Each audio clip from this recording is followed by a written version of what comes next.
मोहतरम जनाब DC साहब सरगोदा, अज असी तुहानू एक गुजारिश करांगे कि कैंची मोड़ तो हरीपुरा पुल डबल रोड बनाया गया, जिहदे उत्ते काफ़ी सारे यू टर्न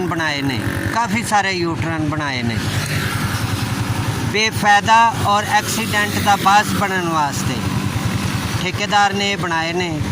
जनाब नूं तवज्जो दिलाना चाह रहे हैं कि यह देखो हर आदमी उल्टे हाथ आ रहा है।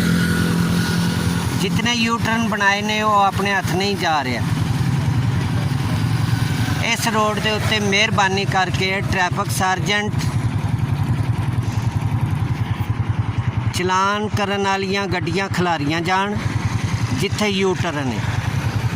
जिस जगह ते भी यू टर्न है उस जगह के उत्ते चलान करन वाली टीम खड़ी होनी चाहिए है। अगर तुसी DC साहब इस रोड को कामयाब करना चाहते हो, वरना ये एक्सीडेंट का बास बन रहे हैं और एक्सीडेंट का बास बननगे, क्योंकि सरगोदा की आवाम को चलन की तमीज़ कोई नहीं।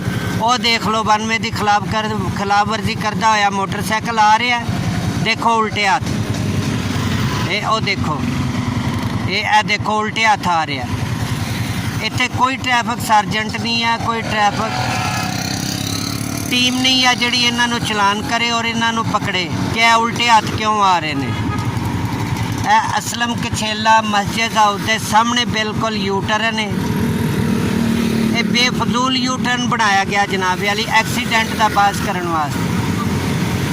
इस रोड के उत्ते घट तो घट यू टर्न बनाने चाहिए सी, लेकिन ठेकेदार की गफलत है कि ठेकेदार ने यह देखो रिक्शे वाला मुड़ रहा है, यह देखो मोटरसाइकिल वाला भी उल्टे हाथ आके जा रहा। तो इन्हां यू टर्न के उत्ते कोई टीम, सरकारी टीम नहीं, कोई चलान करने वाली टीम नहीं खड़ी। लोग उल्टे हाथ आ रहे हैं, पिछों कोई भी तेज़ रफ्तार गाड़ी आएगी वो एक्सीडेंट का बास बन सकती है। मैं जनाब DC साहब को गुजारिश कर रहा कि इस रोड के उत्ते हरीपुरा पुल तक कैंची मोड़ यू टर्न की तादाद घट की जाए या यू टर्न के उत्ते चलान टीम खड़ी की जाए या सेफ सिटी कैमरा हर यू टर्न ते ऑन किया जाए। यह देखो दूसरा मोटरसाइकिल आ रहा उल्टे हाथ, देखो स्पीड नाल, यह देखो मोटरसाइकिल, तमाम मोटरसाइकिल उल्टे हाथ नाल जा रहे हैं, आप 92 की खिलाफवर्जी कर रहे हैं।